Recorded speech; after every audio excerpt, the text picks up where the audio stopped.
Assalamualaikum warahmatullahi wabarakatuh. Perkenalkan, nama saya Firman Agustaman dari Fakultas Sains Teknologi dengan jurusan Sistem Informasi. Dan berikut adalah jawaban dari tugas 2 praktik pemrograman berbasis web. Ini sudah saya buat folder dan data-data yang terpisah seperti CSS dengan folder CSS-nya, lalu ada image untuk logo, lalu ada JS untuk file JavaScript-nya, dan ini adalah HTML yang ada di folder atau di luar dari folder ketiga folder tersebut. Lalu di sini selanjutnya saya akan login terlebih dahulu.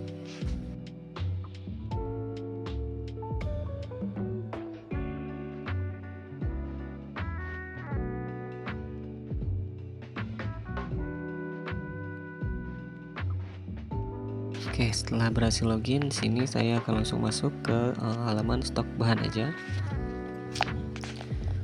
Dan dilanjutkan dengan poin nomor 2, di mana poin nomor 2 itu penggunaan data binding dan direktif untuk list rendering. Penggunaan fungsi menampilkan data mustache, vtext, vhtml, dan fungsi data binding dan vmodel.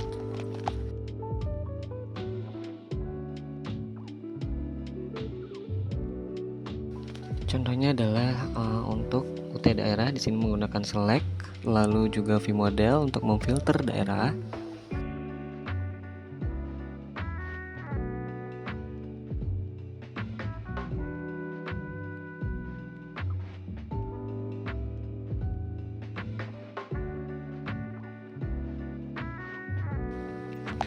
Dan juga ada input menggunakan vmodel dengan tipe data number, jadi untuk memastikan bahwa data yang diinputkan tersebut adalah data angka.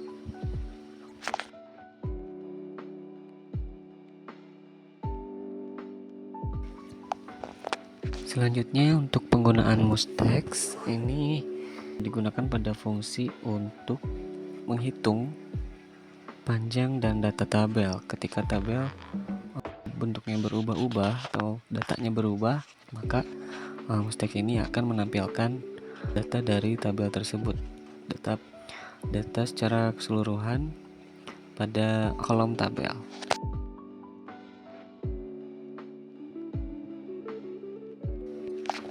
Oke, selanjutnya ada penggunaan kondisional, di mana penggunaan kondisional di sini menggunakan if pada filter daerah, di mana ketika menampilkan filter kategori, hanya jika filter daerah sudah dipilih, maka akan memunculkan interaksi UI yang logis dan mengurangi kekacauan.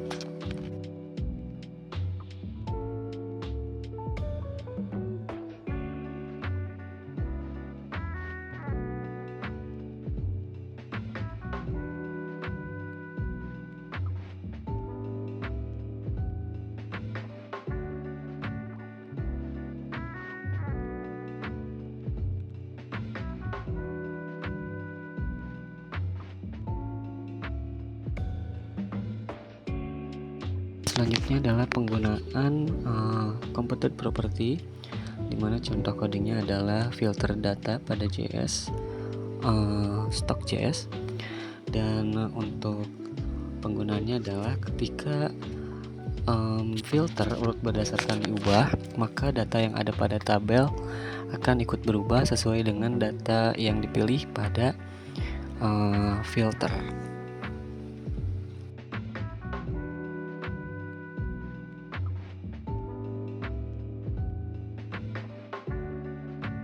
Selanjutnya di sini ada penggunaan metode pada tracking JS, di mana metode tersebut digunakan untuk mendapatkan kode DO, dan kode DO tersebut nantinya akan berurutan sesuai dengan DO yang ditambahkan.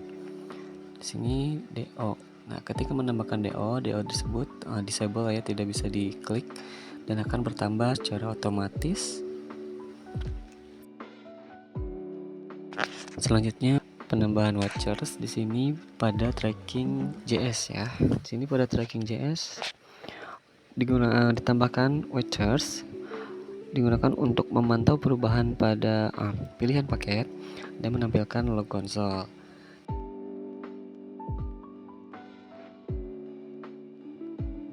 Ketika memilih paket, maka akan secara otomatis menampilkan detail paket seperti harga dan juga nama paket dan juga ada kode mata kuliah. Lalu untuk formulir input data, di sini ketika nambah bahan ajar, maka di sini ada contoh penggunaan pada vModel number. User atau pengguna dapat menginputkan data sesuai dengan kolom yang ada pada data tersebut. Dan juga di sini contoh pada paket bahan ajar, di mana ketika memilih paket bahan ajar akan secara otomatis menampilkan detail paket. Dan yang terakhir adalah kreativitas dalam menampilkan interface yang mudah bagi pengguna dan memberikan pengalaman pengguna yang nyaman. Di sini saya menggunakan simbol-simbol yang digunakan untuk menentukan status pada tabel status. Contohnya pada aman dan jika stok menipis dan juga stok yang kosong.